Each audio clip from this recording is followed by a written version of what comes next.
What's cooking, guys? We're going to talk a little bit about some of the videos I've done in the past.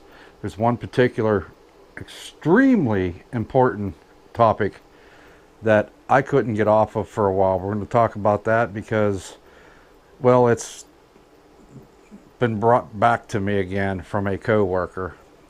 Also, Asian restaurants. They are taking over everywhere you go in America. There's Asian restaurants, all you can eat buffets. It doesn't matter. Why I think Asia is such a popular place to go. Coming up.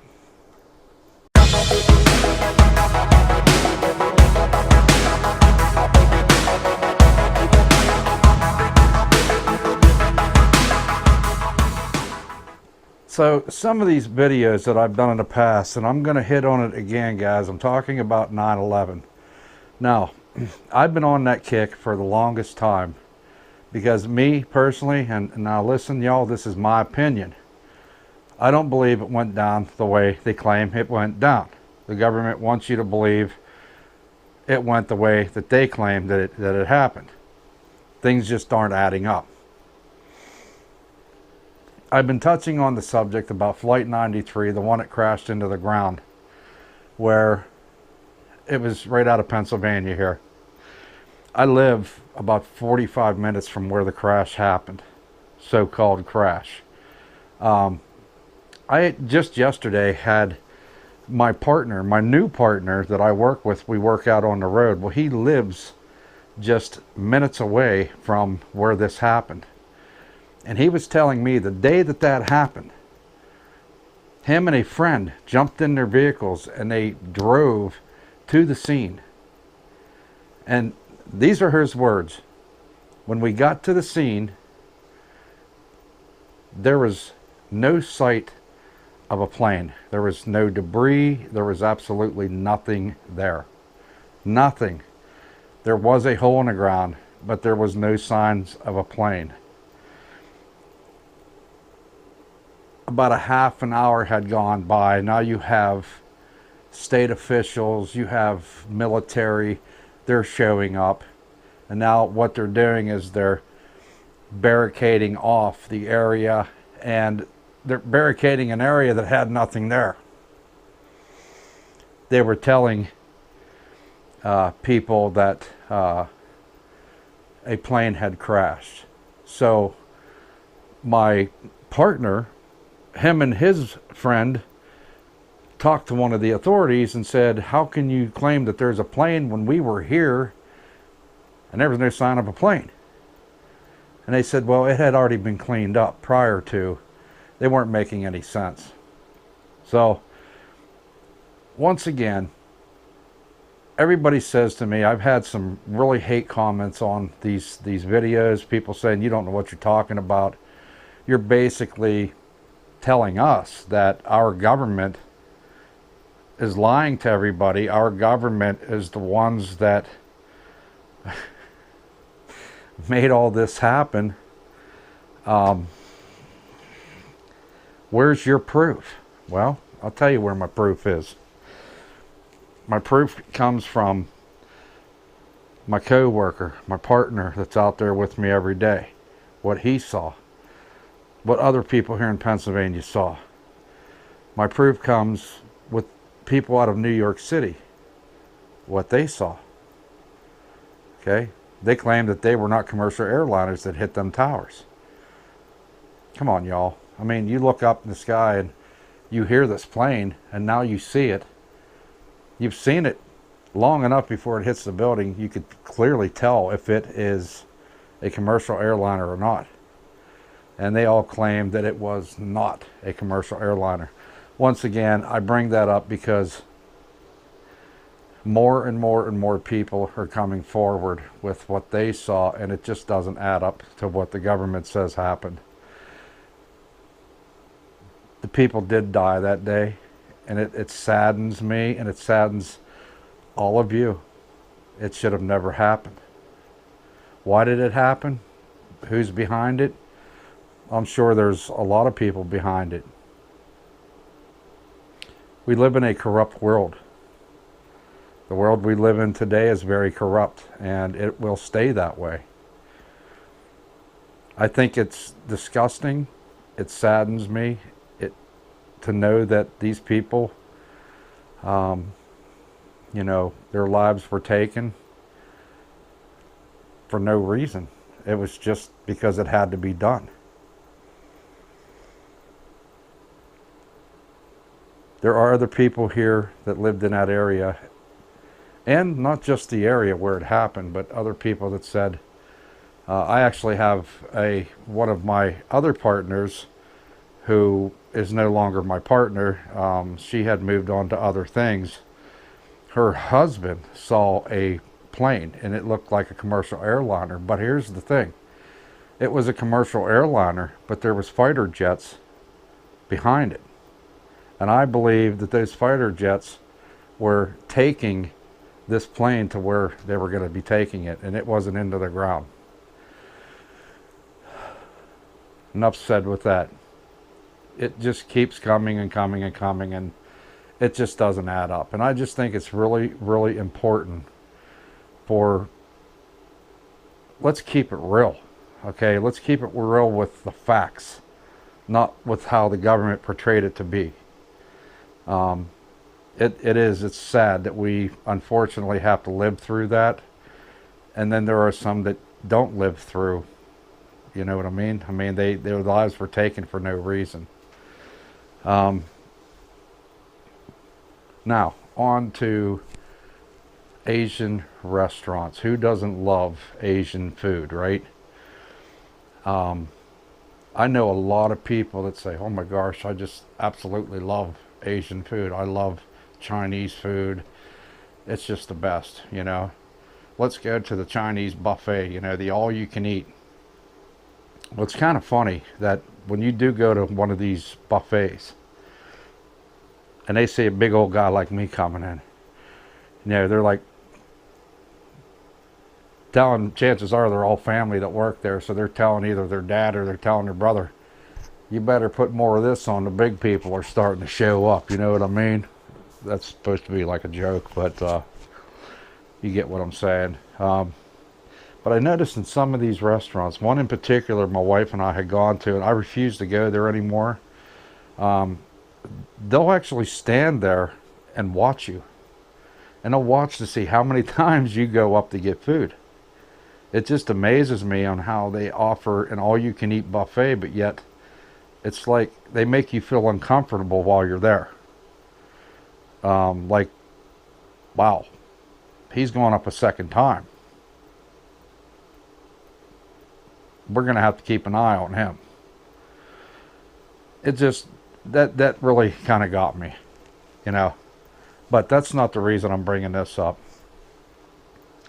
I think that Asian restaurants are kind of taking over here in America.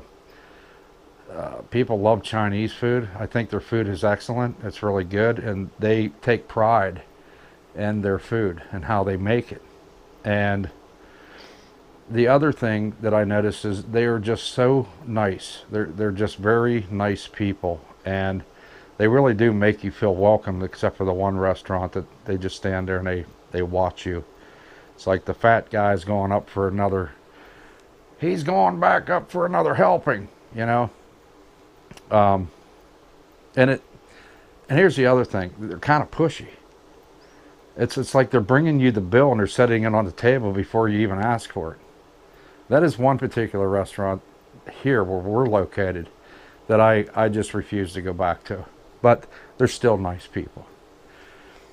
I personally think it is the upbringing of that culture, that you are taught as a child that you must work very, very hard for what you want. And, you know, most of these Chinese restaurants, it's all family oriented. In other words, the whole family basically works there.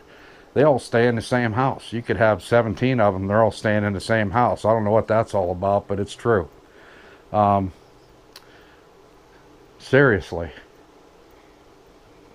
I've seen that at a friend's, sitting on his porch. And there was a family of Chinese people that lived across the street. I believe it was like a 4-bedroom house. And they owned a restaurant. And you would see them coming home in the evening, all of them, at the same time. It was like they didn't drive either, they walked. And they all walked into the house, and I'm thinking, there's got to be 17 to 20 of them. Where are they sleeping? But that's just how they roll. I think it's the upbringing. They're very nice people, and I think, they're just taught to work very hard for the things that you want. And, listen, folks, I keep saying it over and over that most doctors that live here that are from another country, and it could be from a very poor country, India, just different parts of the world. We have a lot of Asian doctors too. When you come from a poor family or a poor country, you are working your butt off to make it happen. You're working your butt off because you don't want to go back to that kind of living. And it is true. They help their families. I can sit here and honestly tell you all that I don't have an issue with helping my family in the Philippines. I love them to death, and I'll do what I can for them. I don't have a problem with that. And a lot of people have a problem with that. They feel that when you marry a foreigner, you marry somebody from another country, well, you married that family, you got to now start taking care of that family. Well, listen, they're my family. Why wouldn't I? Why would I not want to help them when I can? I think, I think it's a terrible thing that people actually come into this country and they don't ever want to go back to their own country because, well, it's just, I just don't. And you have people that actually come here and they don't return. They don't even go back to see their families. And that I don't understand. How you could just blow your family off and not want to go back to visit your country or visit your family or friends. But I just believe they are where they are today because of their upbringing, working extremely hard, and achieving that mansion with the marble floor, the chandeliers. And I have dealt with that sort of thing. I have gone into one particular doctor. He's a heart surgeon. He's from India, and he is the nicest guy that you would ever want to meet, that invited me into his home. Just don't walk on my marble floor. Take your shoes off. That was one thing. It was made very clear. But he was so nice to me. And to see this home was, I don't even know if I can put a price on it. It was in the millions, Everything was marble. It looked like walking into, I don't even know, it's like walking into the White House. It's all marble and, it was beautiful. But he had even told me, be true to yourself. Work hard for the things that you want in life. Just be good to yourself and to others. Good things will happen. And I'll never forget that. I, unfortunately, don't have a marble house. I don't need all that. I'm happy with my beautiful wife. I am extremely happy to have had the opportunity to visit her country, to be part of her country, to have her in my life, to have her family in my life, to have that culture in my life. It changed me as a person, and I don't know what I would do without her, because I was living a different kind of lifestyle before. Not a bad lifestyle, but it wasn't complete, I should say. And she has brought and her culture has brought so much to me, to my family here, to her now family, that, and even to her friends, her co-workers.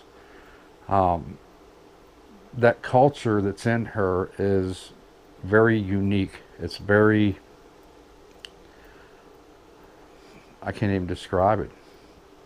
But a lot of people say foreigners are coming into this country, they're taking our jobs, they're not taking anything from you, y'all. They're not taking a thing from you. They have worked their butt off to get to where they are. And they have accomplished what they were striving for, and that was, if you wanted to be a doctor, a business owner, and you know, it's true. You have a lot of people here. You got these Indian people that own convenience stores. Well, that's what they're into, I guess. They have succeeded with that. See, they made it happen. They made it happen. Okay, it's not like that for everybody. There's, unfortunately, you know, like I told my wife, I said, I truly believe that God has brought us together for a reason, and it was to change not just us, but the whole entire family, to change things. I am always just very willing. Wait, let me fix my mic, y'all. This is the new mic that I got. I think it does a pretty good job. But showing you guys my chest and everything, I don't think, you know, I can't have this go viral, so I got to close things up a little bit, you know what I mean? Yeah. Everybody's like, yeah, yeah, okay. But, yeah, I got to make sure my sides of my lips are clean, because my sister pointed that out to me. She says, you know, you did a couple videos where you got this brown stuff right here on the sides. Well, I know. I chew. That's why.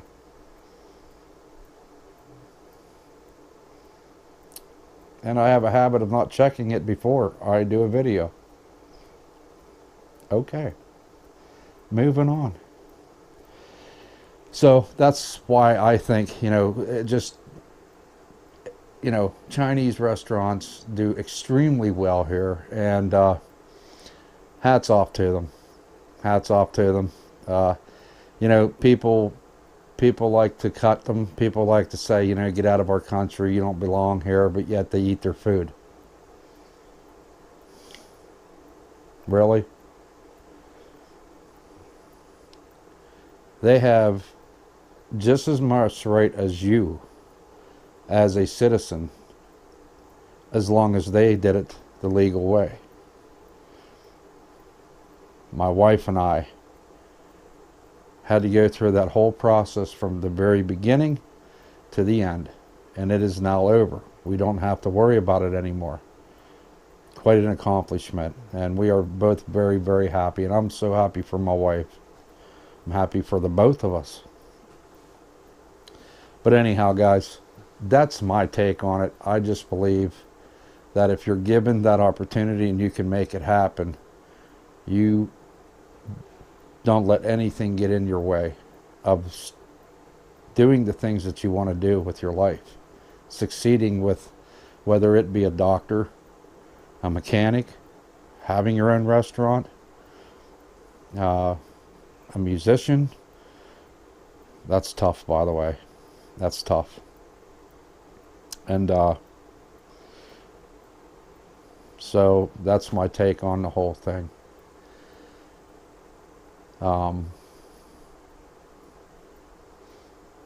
I just hope that, you know, as time goes on, because as we all know, things are happening in the world that are beyond our control, especially here in America. I just hope that we can get back that family-oriented atmosphere in our homes, where everybody finally decides to sit at the dinner table again, to have their dinner, to stay in tune with each other, especially with your kids. when you have kids that you allow to go jump in their room, play video games the whole time they're in there because maybe you just don't want to deal with them, or you know, I'm just too tired, I just don't really want to go and to the park. And that's another thing, y'all. One of the things that I've noticed here, we have a whole bunch of parks, outdoor parks with swings, sliding boards, all kinds of stuff for kids. And do you know, most of the time as you're driving by and you look at these parks, they're empty. You don't see kids playing anymore. What is up with that? That's what's up with it. Electronics, the video games, the telephone, or yeah, the telephone. Really? The telephone? The telephone. It hasn't been called that since what, the 1900s? The telephone. You guys remember the telephone, you know, with the wheel? Those things were awesome. I loved them. I just loved that, you know. Cell phones. Cell phone. The mini handheld computer that allows you to do whatever you want. You can get on there and do everything that you can do on a desk computer, a laptop, doesn't matter. It's all right here in your hand. I can actually, from my phone, if there's something that I want to print, I can go on here and I can print it out while I'm at work, and when I come home, it's done for me. That's pretty awesome technology, right? Well, when it starts to interfere with your family and you're seeing less and less of your kids and you're not really getting out and doing things with your family, well, you allow that to happen and go on for so long, you eventually lost your kids somehow. You just, now you're considered to be, what do they call that? What do they call a dysfunctional family? Because your child is so used to doing this, doesn't want to do this. There was actually a friend of mine that took his family camping. They went camping. And he told his kids right from the beginning, now these are teenagers. These are teenage kids. Told his family, no cell phones. This is about us spending time as a family, getting out and enjoying ourselves, the great outdoors. Let's go have a blast. Let's have fun. When it came time, when they arrived and they got everything set up, Dad was like, hand over the cell phones because we're not using cell phones while we're here. They handed them the cell phones, but they didn't like it. Now, Dad wants to go, and he wants to go maybe do a little boating or go a little trail walking. I'm not into that. I really don't want to do it. I'm just not. I'm sorry, but I think this is bull that you took our phones from us. I just don't want to do this, you know. It got to the point to where Dad had to give them back their cell phones. Once they got their cell phones, they were more than willing to go boating and go hiking. You see, this thing has taken over everybody's life. Everywhere you go, it doesn't matter where you're at, somebody is buried into their phone. I use it a lot for work, and I do the exact same thing. I'm always buried into my phone. It's a really bad habit, and it is these manufacturers that are pushing this onto people, see? Because of the technology that we're coming out with. Oh, ooh, I like that. I got to get that phone. Why do you have to have all that technology? You remember the days where you took your phone and you pulled the antenna up? You're walking around with this big antenna on the end of your phone? Yeah, those days are gone. So, anyhow, guys, here's just some things that I wanted to touch on. And This is actually the first in a while that I've actually been able to sit down and to try to get a video going here. And now that we're getting more help where I work, I'm looking forward to getting more videos out there. So you guys just keep it real, okay? Keep it real, love one another, and I'll see you in the next video. Peace out.